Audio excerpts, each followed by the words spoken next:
Doesn't look like it. Release planning.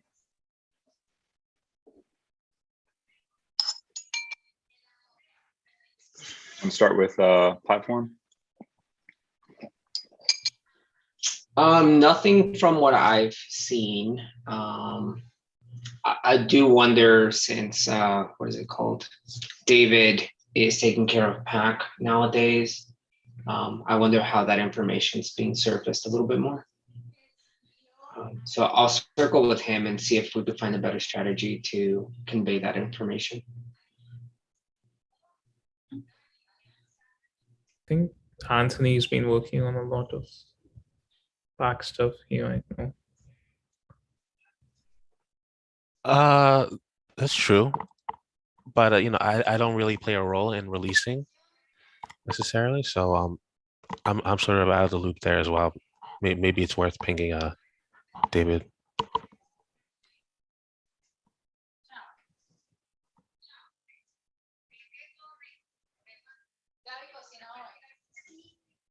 Okay, but no release in the works right now. Is that right? Or that's our understanding? No, not that I'm aware of right now. Yeah. I think we've been like the people who have questions about the SBOM support. So it'd be nice to get Anthony's download SBOM PR out so we can update our documentation that we do actually support all of those things. But yeah.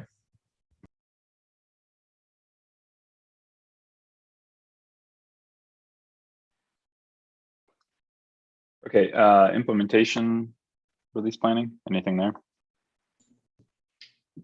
We are working on the next build pack and platform APIs, which I expect will be rather small in scope and will contain some changes, fixes for the last APIs, as well as process-specific working directory. So stay tuned.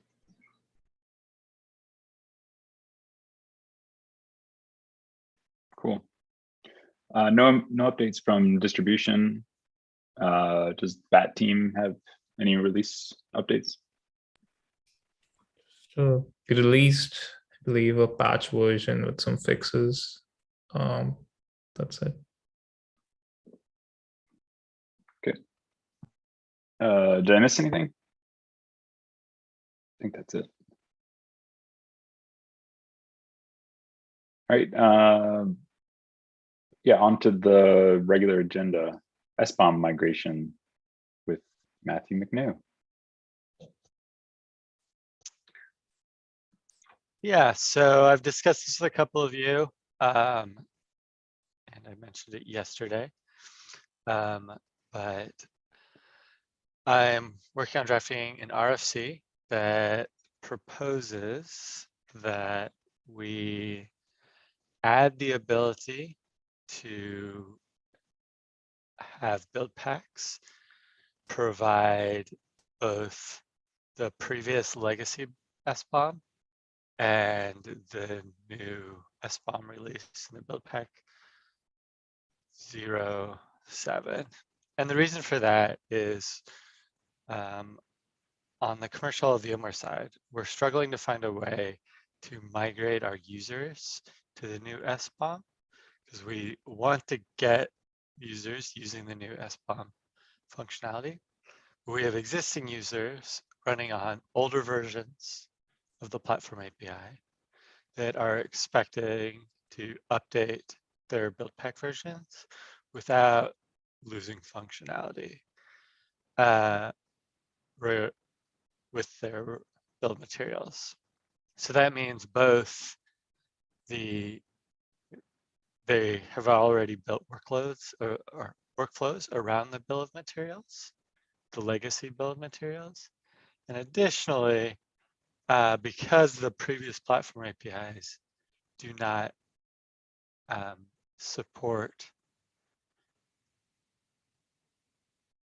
the new SBOM format, if the users were to install a new SBOM build pack they would lose their current bill of material support, but they wouldn't even get the new SBOM bill of materials. They essentially regress to no bill of materials. So what we'd like to see, or we'd like to provide, is a migration path, which would enable us to update the build packs to produce the previous SBOM, or sorry, the new SBOM, as well as continue to produce the legacy SBOM, so that we could provide that to cluster environments that are still relying on the legacy BOM, whereas they begin, we can begin to transition users to the new SBOM, and then we could release a new version, which is a hard-breaking change, which would allow the old legacy BOM to essentially not be created, so that we could begin transitioning people to environment that isn't even creating that label BOM, because the label BOM certainly has problems. It can't get too long creating that Kubernetes issue. So because of the way the spec outlines it, it seems that we would need to introduce a new build pack API that explicitly allows both the previous BOM fields to be written and the new SBOM fields, where we'd also probably like to introduce a new platform API that either disables the old legacy BOM format or allows the user to explicitly disable it, or the platform to explicitly disable it. I wonder if, because this is mostly a problem for old platform APIs, like if we could, let's say that we had a build pack API where folks could specify both BOM formats, right? But then one of those formats would be like this compat format or old-fashioned format. We don't even have to specify it the exact same way we did in the old build pack API, because by definition, you're sort of like rolling forward to a new build pack API here. So instead of like the existing extensions, we could have some sort of like compat extension. But instead of giving that optionality in a new platform API, I wonder if we would it make sense to take that compat and stick it in the old label only if you're in the old platform API and never sort of expose it in new platform APIs. So it'd be a way for new build packs to fulfill the old contract, but it wouldn't be adding labels or exposing the old contract in new platform APIs. You would need to update the platform API spec to support that, right? Well, the old spec supports that label, right? So you need to change the lifecycle behavior such that it populates the label using information from a different place, but it would still look the same to users. So if the build pack version is above 07, you would allow the build pack to output in both Cyclone DX and the legacy format if the platform API is less than 08. You would always allow the build pack to export in both formats, but you just ignore the compat format unless you're in this old build pack API. Old platform API. If you're in the old platform API, you sort of like ignore the new formats and just grab all the compat stuff and put it in the label.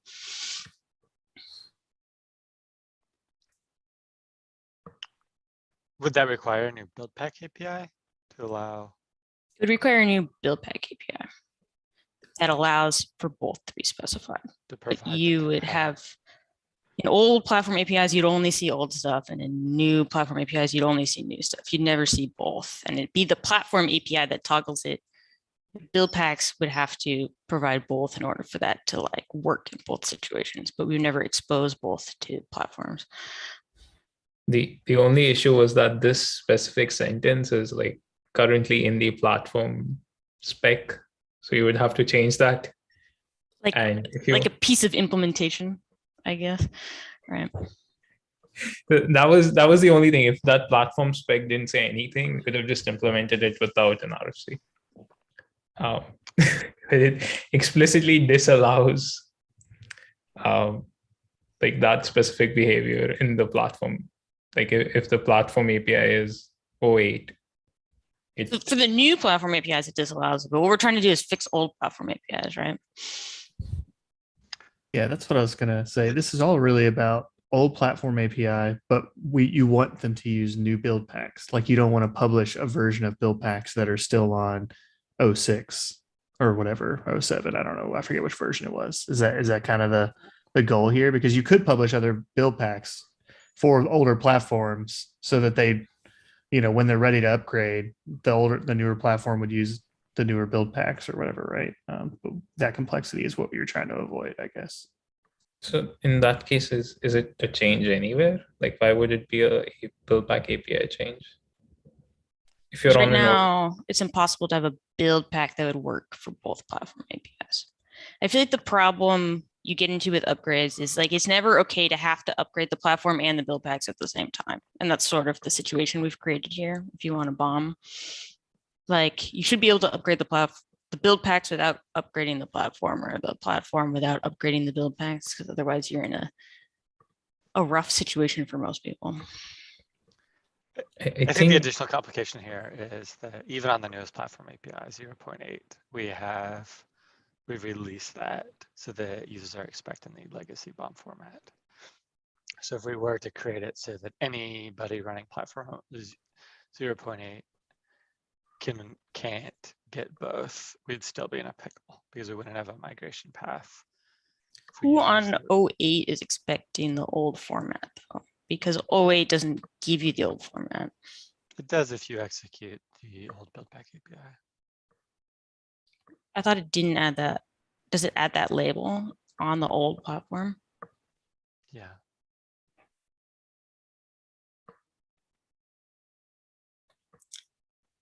I feel like that might be the problem. It feels like a problem to me. It's sort of like you need to.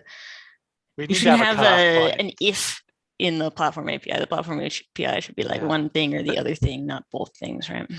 That's explicitly what I was hoping in like platform API 09 or some future one. We would have an explicit cutoff. It would either be when this executes, the legacy bomb format does not get written into the label, or the platform has to explicitly opt into it, just so that you have a cutoff point that you can transition users to that point when that format is not available on platforms. I'd almost rather roll the platform API to a hard cutoff where you never get it, and then fix old platform APIs and kind of tell people just to spike the one in the middle. What do you mean spike the one? Strongly suggest that you're using like, what's the current number? Is it 08 or 07? 08. Suggest that you use 07 or 09, but not 08, right? Because if we roll build packs forward, you can have them provide both. And then if you're in platform 07, we can just give the old format. And if you're in platform 09, we can just give the new format. It's that awkward situation where you can't provide both. Or you're exposing both, but in a way that yeah. And then in 010, you could stop supporting, like you could start throwing errors about build packs producing the old version if you really want, right? Yeah. I feel like the way we transition to totally killing the old version is to actually start deprecating old APIs. So I feel like we shouldn't start killing the old version until we deprecate platform 06, where it specifies you will get a label that has these things in it, right? We have to actually start cleaning up from the back before we can kill it on the front end.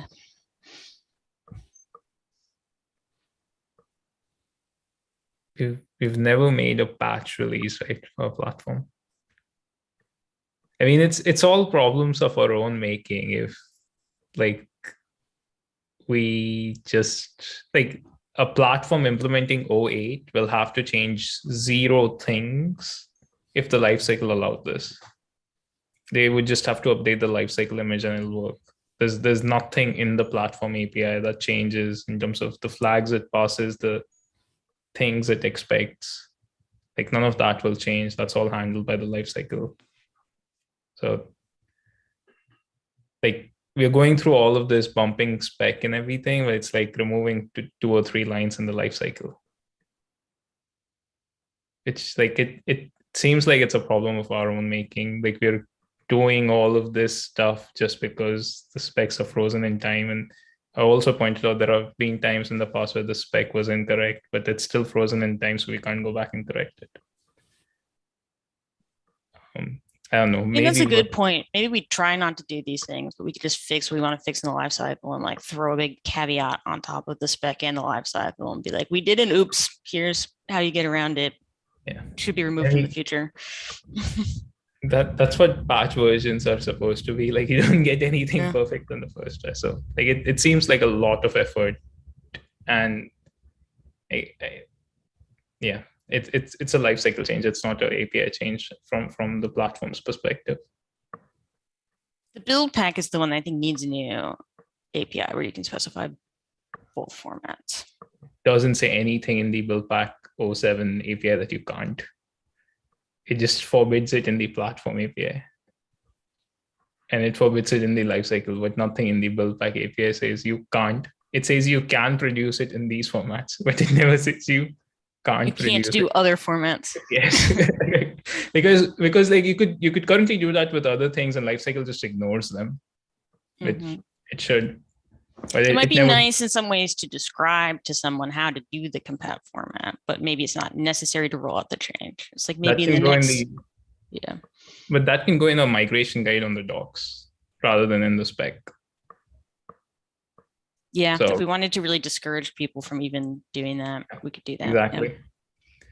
I mean, up to the core team, but I really think we should not go through the effort of creating a whole new spec version for like a couple of lines of changes in lifecycle, which does not affect either of the APIs. I don't know how it's been handled in the past, but that seems like the easiest way to fix all of this. I feel like I'm usually the stickler for doing things the really formal way, but I feel like the reason I'm usually the stickler is so we can avoid problems. If what we're trying to do is like untie ourselves from this particular problem so that we can make progress, then I'm like more willing to take a looser interpretation, right? Because this thing like happened again with platform 07, where like one of the parameters was missing, and that was required by the platform. The spec is incorrect, and like we can't go back and change it. So like if someone's trying to implement platform 07, they'll probably implement an incorrect version because we committed it, it's frozen in time. I really don't like that the specs are forever frozen in time. I'm always down for less ceremony. I'm never a stickler for that. So I'm okay with it.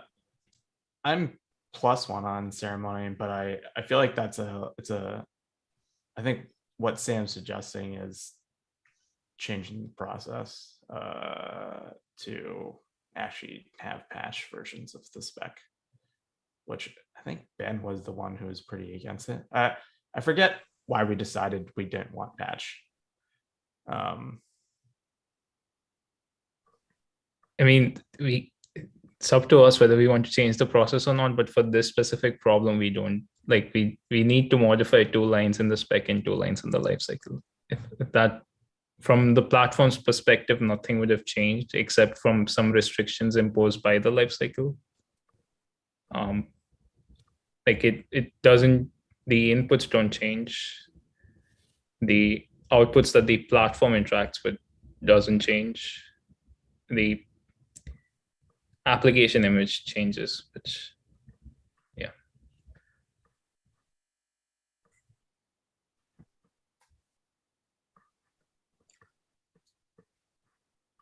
I'm a little unclear on what a patch version of the spec would even look like. I kind of agree with the motivation there, but right now we don't have spec versions. We just have API versions. It's like there's no such thing as a patch version of an API, right? It's like it's either a different API or it's not. You can't like bug fix a document, you know, like have you changed But an like, actual thing about the API or not? But what you could say is like, I feel mean- like the oops thing is way worse in my opinion. Like at least like if you release like a patch version of like 0.7 that fixed the thing, this was the original intent, and you know, like at least it's documented and clear that there's a difference between 0.7 and 0.71. but clearly speaking from an API perspective, like platform API is not changing.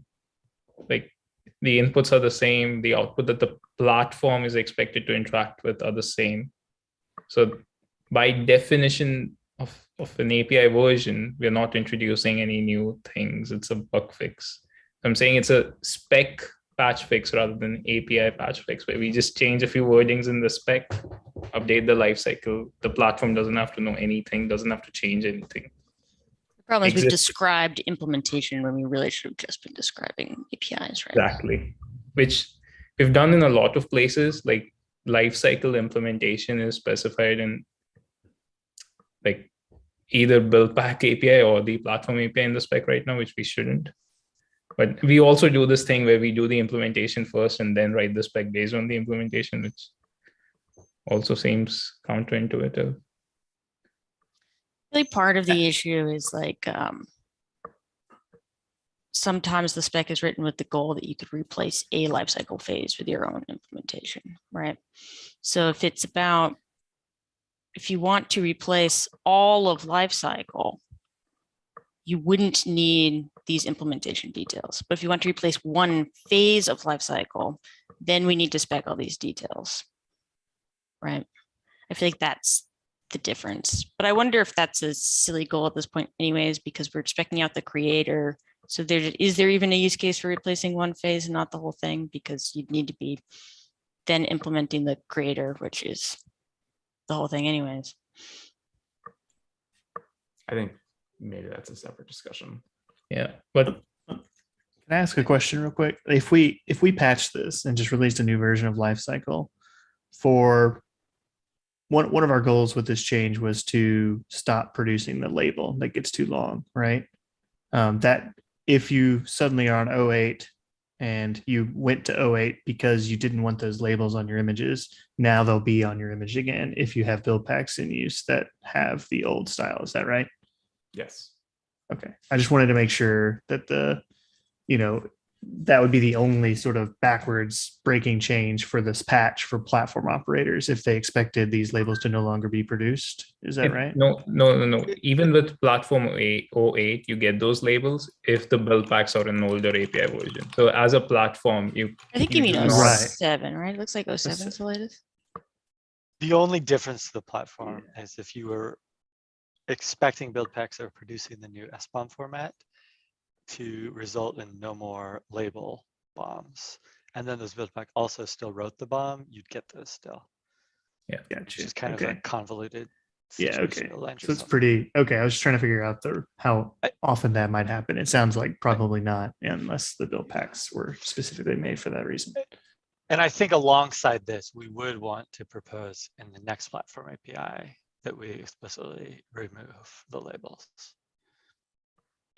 across all the build pack API versions, you're saying, or just the new ones?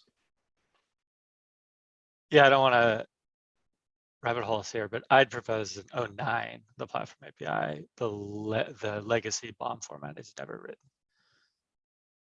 Even for the older build pack APIs. Even for like a 06 build pack, yeah. Okay.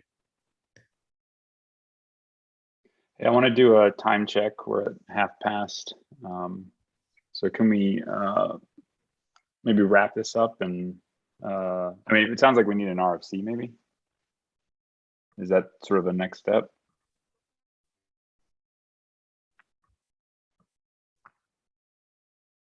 Yes.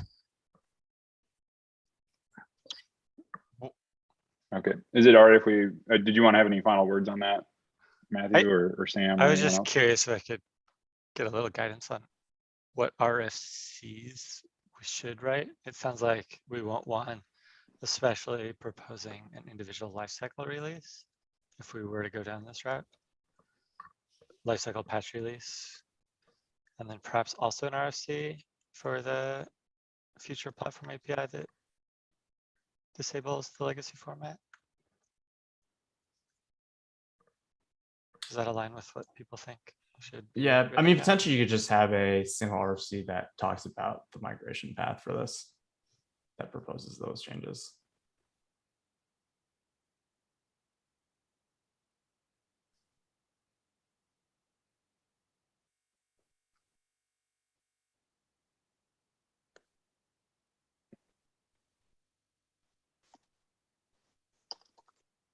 Okay, I'm going to move us along then. Run image selection, Sam.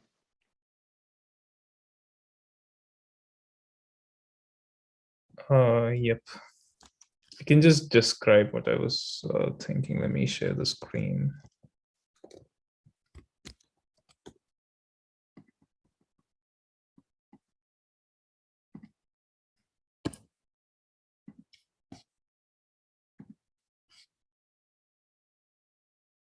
Sorry, I'm trying to find the right.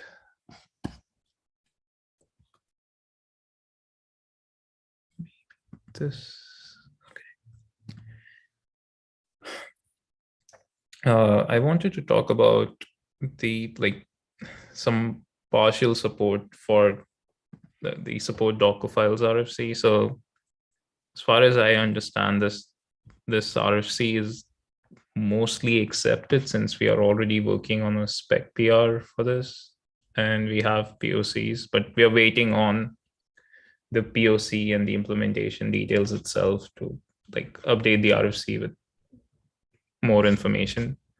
The RFC proposes two things. One is like a generic way to create Docker files and pass arguments from build packs back to the Docker file. And the other is actually executing the Docker file itself. So what I was hoping we could do is the lifecycle implementation to actually orchestrate the argument passing and the orchestration of this Docker file extension API could be implemented along with just supporting a from instruction in the output Docker files. The reasoning behind that logic is the from instruction can be implemented fairly trivially in the lifecycle as it is right now. The lifecycle phases accept a /run image flag in the exporter phase to figure out which base image to use for the application image. And this would involve just setting that flag dynamically instead of providing it upfront. And we don't have to deal with the complexity of building the Docker file using Canico or Builder or anything. It's just about picking the last from instruction, getting the getting the image tag and using that as the run image instead of whatever was provided. So it sort of breaks down the implementation of this specific RFC into the orchestration part and a trivial Docker file example that the lifecycle can execute from the complexity of actually implementing a full-fledged Docker file executor or builder. And the run image specific parts of it were useful enough that it already had a different RFC, but the reason this RFC was put in draft stage was we figured out we could provide this functionality through the Docker files RFC. I don't know what the current progress on fully implementing this RFC is, but I imagine we could provide some incremental features for our users if we just implemented the dynamic runtime image selection parts of it. So that's what I was proposing. Don't know if people have thoughts on that.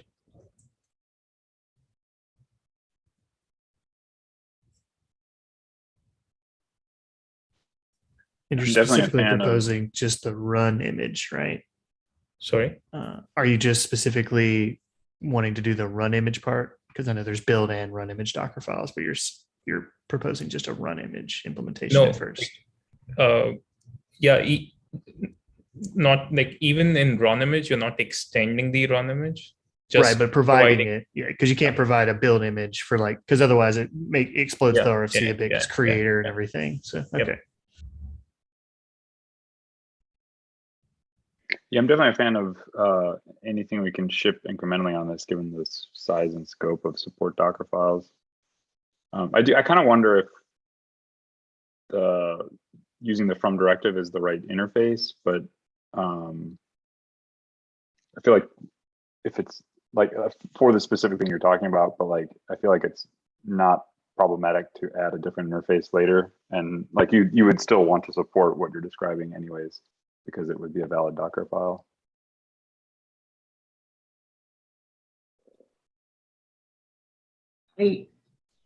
Are you proposing that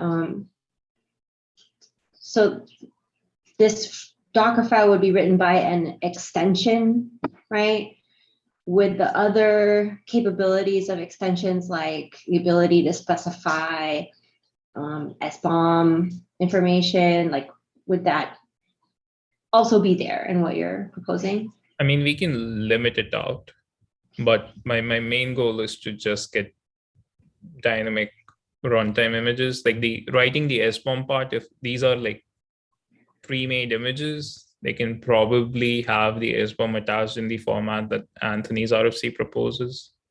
So I'm not asking like dynamic SBOM generation because we don't need to. These are like pre-canned images that we're choosing from. It's just a list and we're choosing one out of it. We're not creating anything new. So ideally, all of these images would, it's a scenario like this. You have n different builders. They have the same build image, but n different run images. There's no way to specify that configuration right now. This would allow you to do that. So like, let's say you have one builder that builds both Go applications and Python applications. If just the Go build pack is selected, your run image can be a Scratch image.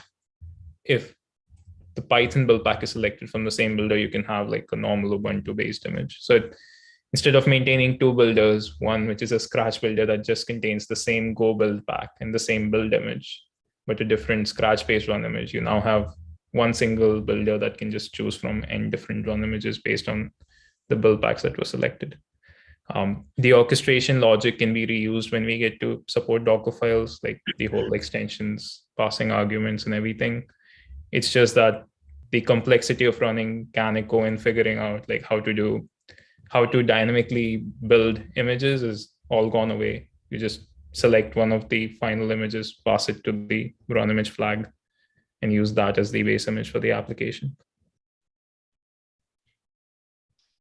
You would also need to prevent rebasing, right? I'm sorry, Javier. Go ahead.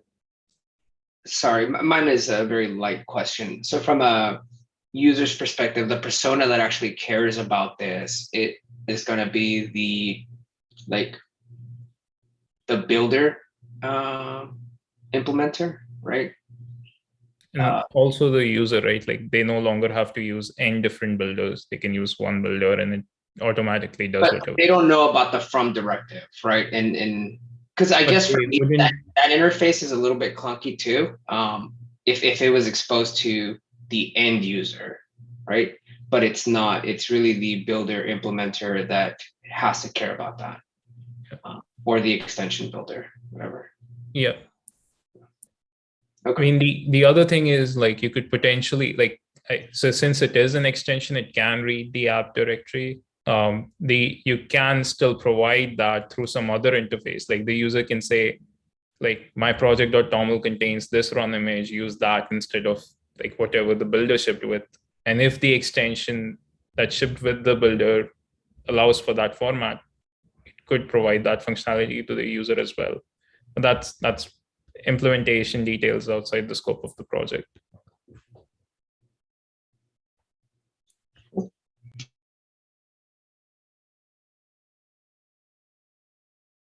It's just that this whole feature set seems fairly large and covers a lot of things. So I think it would be nice to just like first test out like whether this like whole extension API needs some rework as we invest more into Docker files, whether Docker files as a concept work well enough, and so on. So it's just like we're not shipping too many changes at once and still provide some valuable features to our users. Yeah, I really like the idea of implementing it. Yeah, run image selection has been a ask for a long time, so it gets that sort of resolved. And then also, I do think we'll run into some complexities here. We'll need to make sure that Rebase knows, like we're gonna have to make sure that all that stuff makes sense, because we don't want folks rebasing and going from scratch images to the builder's run image and things like that on accident. But yeah, I like it. I guess that part would have to be handled by the remove stacks RFC first, right? Like we have that RFC already merged in that removes the concept of stacks entirely. So we have to solve the rebase problem for that before we even get to the run image selection part.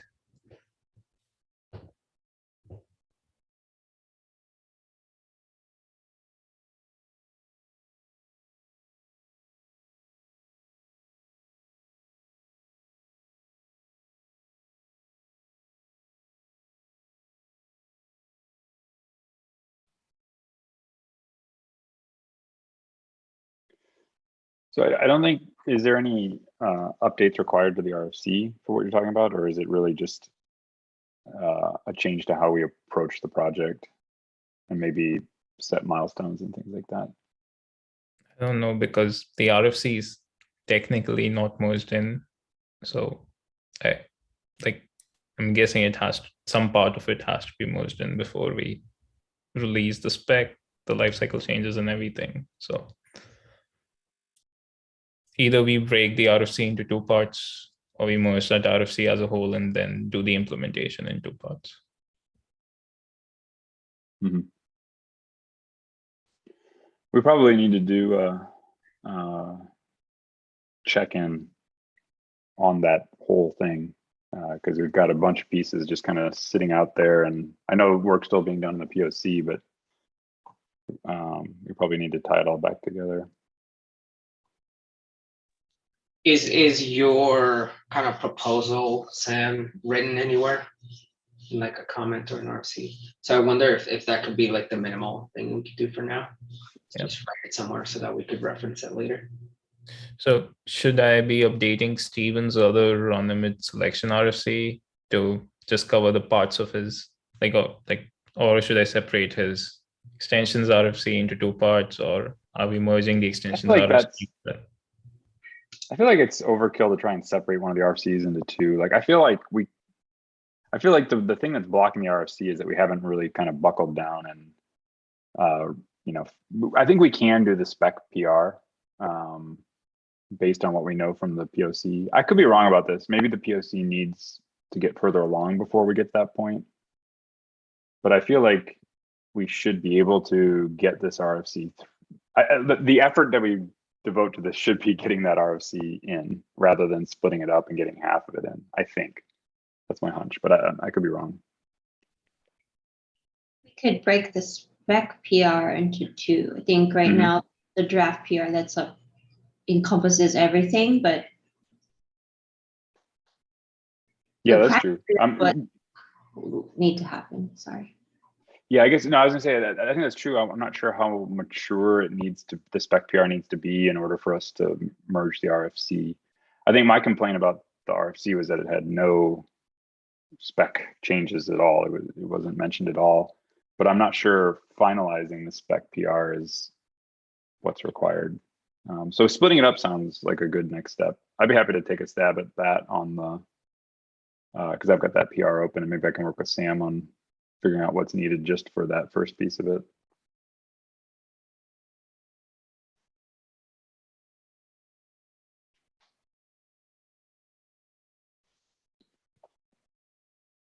Okay, so I think next step is Sam, write down your thought somewhere, and then let's maybe work together on the spec changes.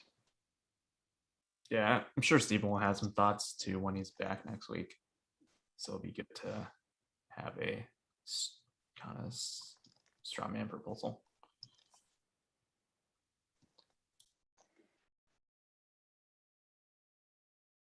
Cool. Do you mind if we move on to the next one?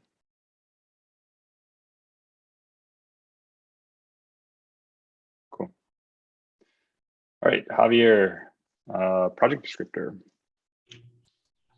I'm not sure with the time that we have, what would be best. Since I know that I probably want to have a couple more eyes on it. I don't know who added the large labels conversation, but I wonder if that's maybe more pressing and relevant. Was that Ben? Yep.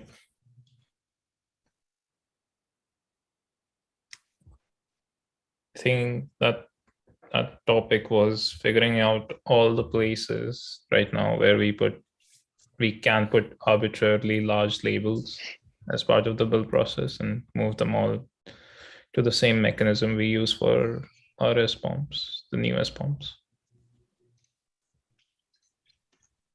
I think So- layer metadata is one of the big ones.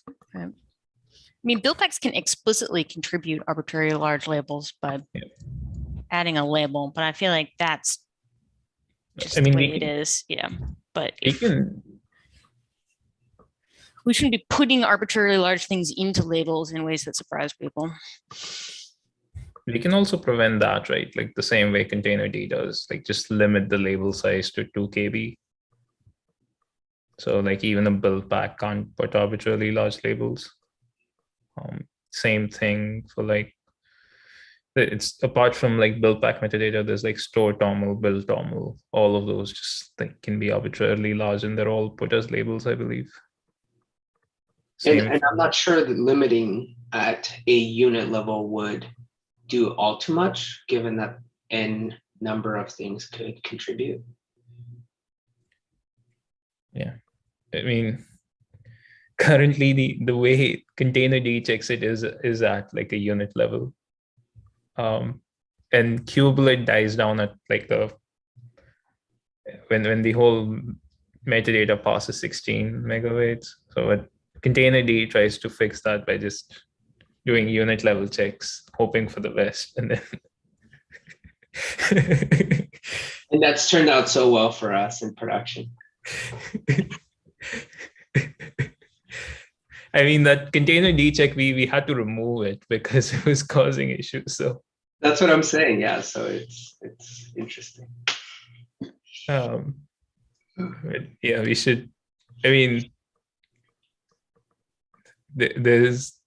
I've spoken with some other people on like this whole limit side of things, and they think labels as a concept should be deprecated because they're not used how they're meant to be used. What I was just Indeed. thinking is that like in a world without the daemon, we could take everything we do in a label and put it in an annotation in the Annotation, yeah. manifest, and we wouldn't have any of these problems. Yep, because none of that is passed around anywhere. It's just during the initial image fetch. Labels are Would so it be- useful from like an operator registry scanning perspective though, right? Like what's the alternative for labels in like a registry sort of situation without cracking the image open? Manifest annotations. Yep.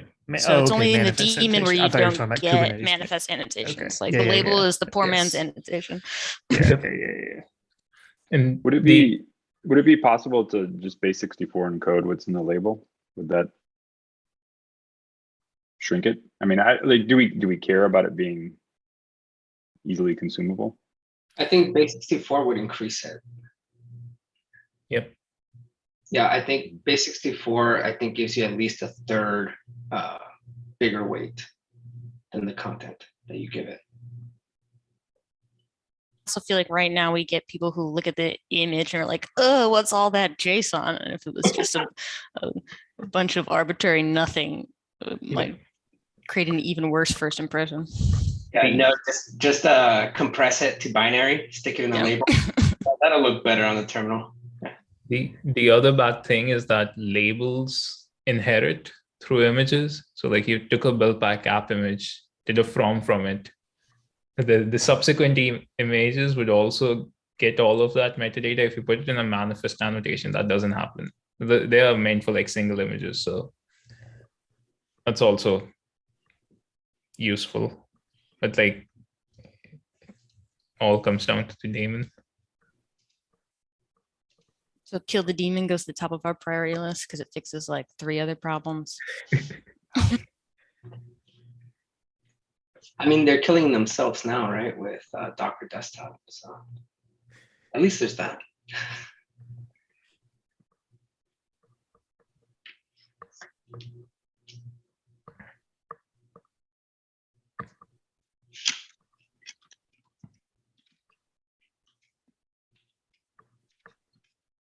I mean, this is also, sorry. I was just gonna say, I thought that conversation was dying. Go ahead. I was just gonna say this is also how like other non-Docker container tools do things. They publish in an OCI format and they have a minus load that loads it to the daemon. But the output is either an OCI tarball or published to a registry. And that way you get the image on your local daemon. You may not be able to do things like what we do today with like efficiently restoring caches and like reusing layers. That wouldn't happen the same way it does today. Oh, At but least we like implementation-wise. put a giant kludge around that to make it look like it's efficient. The daemon does not let you efficiently do that at all. So we have a copy of all the layers in a volume and we like hack it together to make it pretend to be efficient. I wonder if we do the same thing with annotations, right? It's like literally pack in this case, right? Just basically has its own registry or cache of, you know, digest to annotations or digest annotation. So like last time we talked about annotations, that was like the proposal. Pack stores all of this somewhere, and then you have a pack publish that publishes to the registry if you stored it in a local format, and then you can also have like a load. So like pack build minus load, which puts it somewhere, loads it in the daemon, but the rebuild and everything, like the caching and everything happens on volumes or like some disk thing rather than the daemon, but you still end up with the new image in the daemon at the end of it. But we need to just figure out a way to get rid of daemon support. Yeah, and I'm trying to think. So like CIs use pack as well, right? Because I'm thinking through the impact of trying to get rid of the daemon usage directly through the lifecycle. And so pack is used by CI systems throughout the world. And the only thing is that they would have to, I guess, store that information potentially as well. So they'll have. So like currently, if you're using it in a CI system, either you have a common like volume store to reuse caches, or you publish the cache image to a registry using minus cache image or something. Both of those workflows will still work. Yeah, definitely the cache volume. I think that's how I would say that they'd resolve it. We would just have to let them know that we're storing it in this location. Do we need to? Would it change functionally from their perspective where we are storing layers?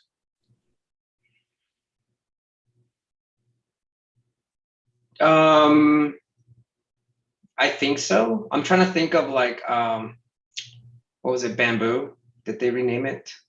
The Bitbucket version, where basically you have multiple workers.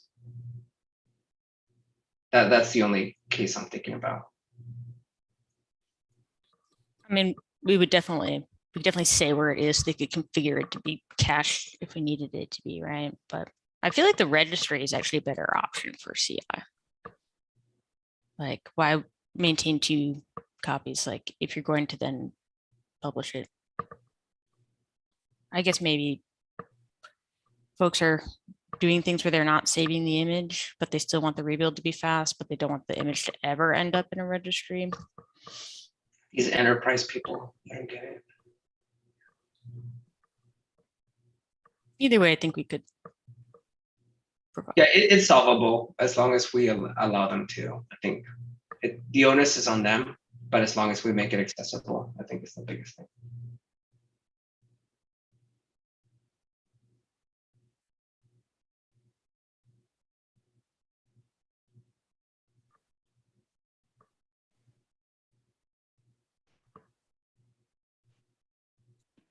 Okay, I'm not sure if there's a takeaway from this, but I want to use the last couple of minutes to address the project descriptor. So I don't know if you think there's something we should put on next agenda or for large labels or some action item we should take away. I guess add that to the doc.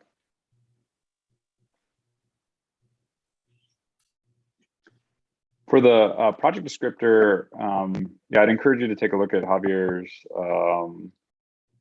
what's HackMD, is that what it's called?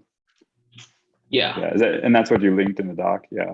Yes. So my impression of this is that Javier and I are pretty close to getting aligned. I mean, I had some questions about it and we can do some back and forth on it, but I felt like pretty good about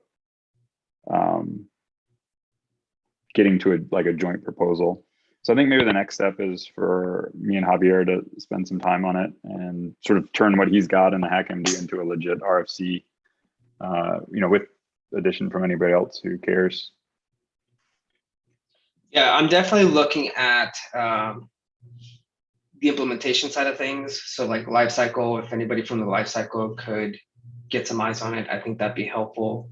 And then somebody from the KPAC side of things, that'd be great as well. Yeah, definitely the KPAC side is important. I think like one of the concerns that I want to talk about, Javier, is that like the default concept and how it adds verbosity to something that I feel like shouldn't be very verbose. You know what I mean? But I mean, otherwise, I feel like we're aligned on the principle of it. Yeah, to me that's somewhat bite shady, right? And I'm okay if everybody agrees that it's unnecessary.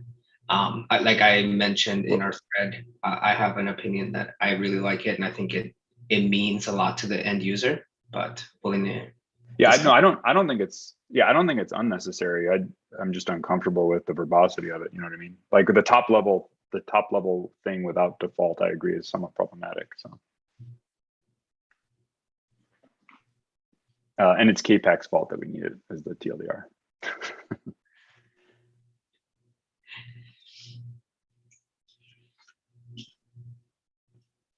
All right, cool.